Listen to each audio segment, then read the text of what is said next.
mic. KTSU2 The Voice. This is TSU Today, and we are back with a special interview as we promised. Now we have Miss Nicole in the building. She is TSU alumni and also a media journalism and PR background. She has a media. Well, she was working with TMZ at the start of her media career, and she was an entertainment host, a beauty content writer for Hollywood Unlocked, one of my new favorite platforms, and AfterBuzz TV. So she's interviewed celebrities such as Kevin Hart, Megan Good, Devon Franklin, Regina Hall, and more. So she also has a blog named the Melanated Muse and is partnered with a luxury Black-owned skincare line called Skin, which I personally have been using this week. So thank you, Nicole, for coming out today. Yes, thank you for having me. I'm excited. Me too. So let's get right on into it. My first question, what topics do you touch on in your blog? Because I haven't got a chance to look at it yet. I've just been checking out the skincare stuff because I'm obsessed with skincare. But what do you exactly talk about in your blog? Yeah, definitely check it out, you guys. It's melynatedmuse.com, and basically it's a lifestyle blog, but it's primarily focused on beauty, specifically in skincare, to educate women of color. Okay, we'd love to see it. So, you're doing all these amazing things in media and PR. Asia did mention that you are a TSU alum. So how did Texas Southern kind of prepare you for being in that type of field, because it is very cutthroat? Yes, it's definitely cutthroat. So here's the thing. I had experience in the industry prior to coming to TSU. I was attending a 2-year college, and I did a lot of internships. Foxholes Radio was my very, very first internship. And then once that ended, I found it difficult to find more internships, especially paid ones. So eventually I started my own blog site that actually catered to entertainers in the film and music industry, and I just kind of turned that into my own internship, and that's kind of what led to the interviews like with Kevin Hart and different things of that nature.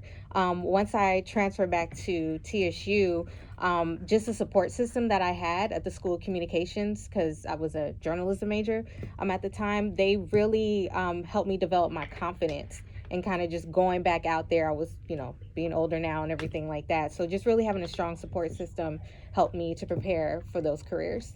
All right, that's amazing. So I was reading your bio briefly, and I understand that you're from Southern California. I am. So how did a young lady from Southern California end up in Texas, and did your background in Southern California and your experiences in Texas in any how shape the route you chose with entrepreneurship and the business you're now operating? It did. It's very interesting. So here's the thing. So I'm 33 now, right? I first attended TSU back in 2004. I know it sounds like I'm like 100 years old, but at the time when I heard about TSU, it's not like someone came on our high school campus and said, encouraged us to attend an HBCU. At the time, my uncle was a head track coach here at Texas Southern. He still is, I believe. And pretty much that's how I found out. So my family encouraged me and said, hey, why don't you attend an HBCU? I had no idea what an HBCU was. I didn't know. So when I came to enroll, it was a pure culture shock to me. I've never seen so many beautiful Black people all in one place getting their education. And so at the time when I went, I was a theater major, believe it or not, and went for a year. It was an amazing experience, but I was still confused at what I wanted to do, and I didn't feel the need to stay somewhere, spend thousands of dollars if I wasn't sure what I wanted to do. And then I knew you didn't need a degree to be in acting. So I moved back to California in 2005. We go through our life experiences. We're trying to figure out what we want to do. And then in 2013 is when I decided, I'm going to go back and get my education. So I wanted to save money, went to junior college, and then I transferred back to TSU because I wanted to get what I thought was going to be an HBCU experience. Of course, it was completely different. Now we have a new president. Now there's a whole new change in experience. And so just in terms of how it led to me going into entrepreneurship, that was just kind of through the journey of me going back to California, coming back to Houston, graduating, and then just kind of going all over again. So you talked about how you came in 2014, came back, And we were talking a little bit off air about this, and we're going to touch on it a little bit right before we get into this break. But how was it different from your first experience in 03, 04 to 2013 with the other president and everything? Because we got a lot of presidential stuff going on right now. So explain to us exactly like what it was like for you. So coming back, returning in 2014, one, I noticed that the enrollment was a lot lower than it initially was. I want to say the culture on the campus had changed, and I'm sure we can touch more on that once we get back from the break. I was just really disappointed at what I saw. It wasn't the HBCU that I had seen, 10 years prior. Right. And then now, do you feel like it has kind of been restored back into the university, the HBCU feel, the family feel with the president that we've had for the last 4 years? Yeah, so just to kind of put things in context, so when I came back, there was a different president at the time. Before I graduated, we had President Austin, Dr. Lane, and I felt that he did restore, the campus unity and the culture of, the HBCU culture on campus. So, yeah. Yeah, I feel like a lot of people feel the same way, but we're going to go ahead and get into another music break really quickly, but we'll be back with this interview, so keep it locked. You know you're going to want to hear more. This is KTSU2, The Voice. From Texas Southern University, this is KTSU2 Sports for Thursday, February 6, 2020. I'm Jamel Matthew. We all can get Here's the your music 2-minute in, sports one recap. song. The Texas We gonna Southern bump you back University in, head so coach it's Clarence like it's gonna be McKinney the whole announced the I'm still addition waiting of for three my student orange box athletes from to a my 2020 It ain't coming, sis. I've already expressed it to her in 13 minutes. The TSU football team focused on the Right, defensive side of the ball. you just need to send out 5 boxes to He's Texas the Southern. celebrity. So do you know Jason Lee? Program, in addition to a highly rated long snapper. Yeah, we're not going to get into that. That's, yeah. Oh, we need to. Not on air, though. Okay. Yeah, I'm like, I don't want to. I did. I'm actually graduating in theater. Nice. Is Thomas Melanson still one of the? That's awesome. That's awesome.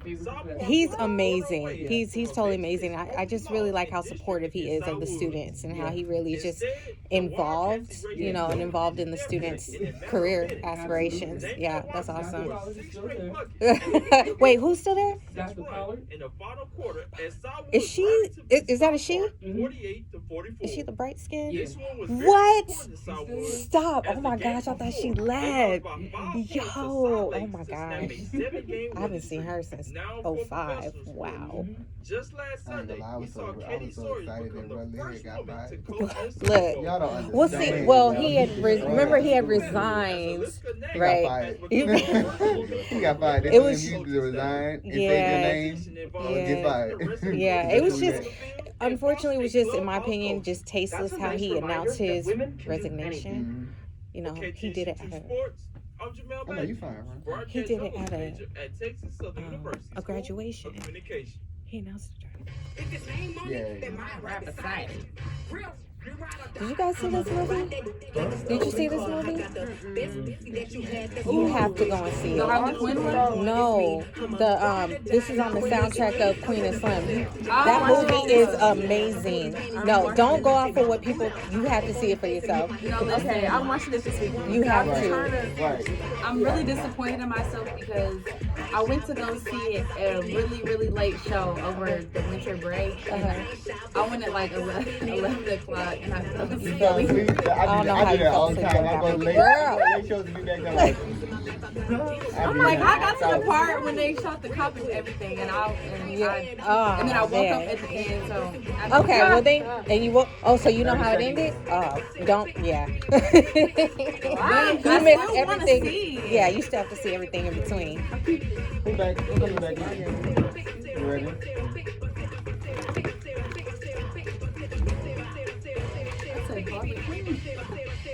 She got that one song with my 10 seconds. 5, 3, hot mic. Okay, TSU2, The Voice. We're back with an amazing interview with Miss Nicole Hutchins. So why don't we just jump straight back into it? The name I've been looking at this entire time is Melanated Muse. And it's quite a name. It's a powerful name, honestly. So I want to know, what was the inspiration behind this name? Why Melanated Muse? Right. So, melanated is inspired by the word melanin. And I wanted to make sure that the title really gave off the fact that I am catering to that audience, which is for particularly women, but men can get tips too as well. It's not just for women. And the muse is sort of representing like just kind of being that go-to person. Like I'm the muse of melanated, information. Were you ever, I guess, skeptical or more or less afraid that you would lose possible audience by going to such a name, or like possibly having your audience think that you're catering to a specific crowd? No, not at all, because particularly in the beauty industry, women of color are not represented properly. Also, women of color, we make up the majority of the dollars in the beauty industry. Just last year alone, I believe, or to date, Black women made up $465 million in skincare purchases alone. That's just skincare. And so we're projected to make up, I'd say, about $1.7 trillion by next year in purchasing power. So I knew that I wasn't going to be afraid to, I don't feel like I'm eliminating anybody. I just feel like that I'm, adding to a group that's considered, underrepresented and the underdog. That's absolutely amazing. So now, looking at your bio, we know you're a very diverse woman. You've worked in a lot of different fields. You've worked for a lot of different groups. How did you make the decision? Because, stability is something a lot of people treasure. How did you ever make the decision or understand when it's time to say move on from something like TMZ or move on to the next business venture without fearing that I have something good here, may I possibly be ruining that by moving on?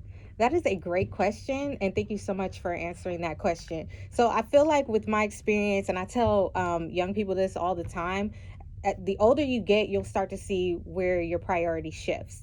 And so when it came to my experience at TMZ, I knew once I went in, it was just going to be an experience for me. I wanted to get in the door, network, get my contacts, learn what I could learn, leave on a good note, and move on to the next thing. I knew I didn't want to be in production forever. I knew I wanted to do more hands-on things, like be on the field and talk to people and interview them.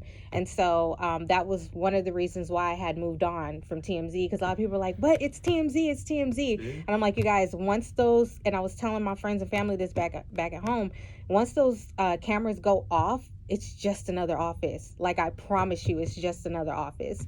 Don't get me wrong, TMZ was a great experience. I'm not downing TMZ at all. I just knew what I needed to do and to move on. And so that's kind of how I transitioned from TMZ to Hollywood Unlocked, and then from Hollywood Unlocked to some other opportunities. I'm really glad that he asked that question too, because I feel like a lot of students can take away from that, what you just said, like knowing that a good thing doesn't last forever, like get your experience, get that networking, and move forward. Right. And understand your worth too. Know your worth.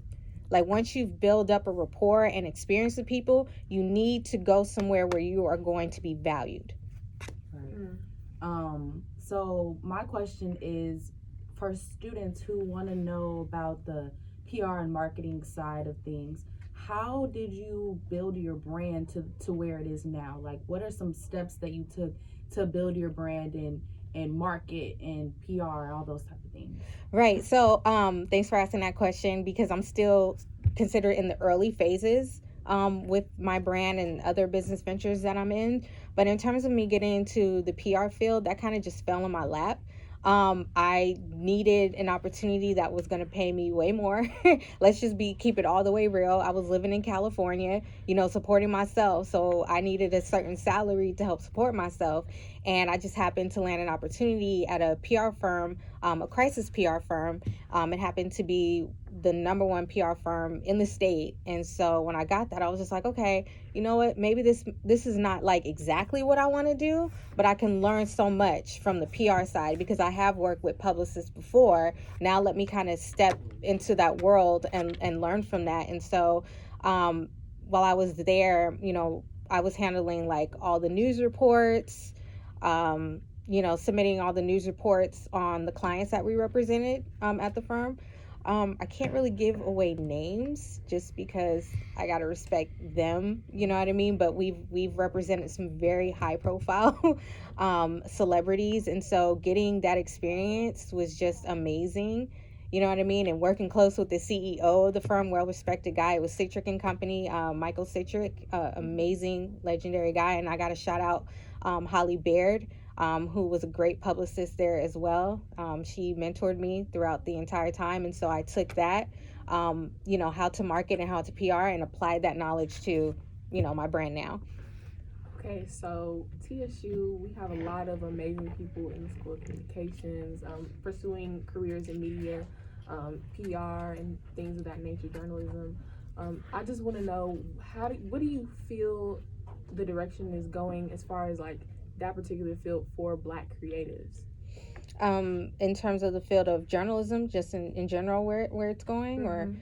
I think that we are headed in a good direction just because of technology. Mm-hmm. So one thing I've learned is that you don't have to rely on someone to give you an opportunity. You have to make your own opportunities.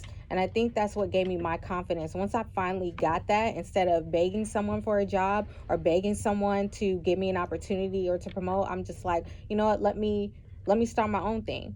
That's kind of where the inspiration came from, to start Melynatedmuse and getting involved in different partnerships that I'm involved in now. So I think it's heading in a good direction. Although I will say that we have to keep up with the times as well if we're going to be successful outside the classroom. And unfortunately, I'm trying to be respectful here. You know what I mean? Like, the School of Communications is a great school at Texas Southern University. I just think there could be more of a concerted effort to stay on top of what's new so that the students can be more prepared when they get out onto the field. Because let me tell you something, I'm just got to put this out here real quick. When I went to TMZ and I was I was doing production, but I wanted to do some writing as well. When I gave my writing sample, they were like, this is good, but you got to throw everything you learned, throw it out. That's not what we do here. I said, so I spent 2 years being taught this, and you're saying this can't be used here. Wow. That's a lot to think about. Yeah. So we're going to talk more off air. But if you guys, where can we find you? Really quick before we close out, where can we find you? What can we look forward to next in 2020? Yes. So you guys, I have 2 social media pages. If you're interested in the beauty page where I give all the information and tips, it's melynatedmuse. And if you want to follow me kind of on my day-to-day life, I give behind the scenes of what I do as an entrepreneur. You can follow me at The Real Nicole, and that's Nicole with a Y. All right. Thank you so much for coming and talking to us and dropping those gems. We're going to hear more from Nicole soon. 2020, stay connected. And also stay connected to KTSU too, because we got more interviews tomorrow and the next week. So keep it locked here on KTSU 2. My name is Asia Tilford. I'm Nahal Fumbler. I'm Janiyah Britton. And I'm Nicole Hutchins.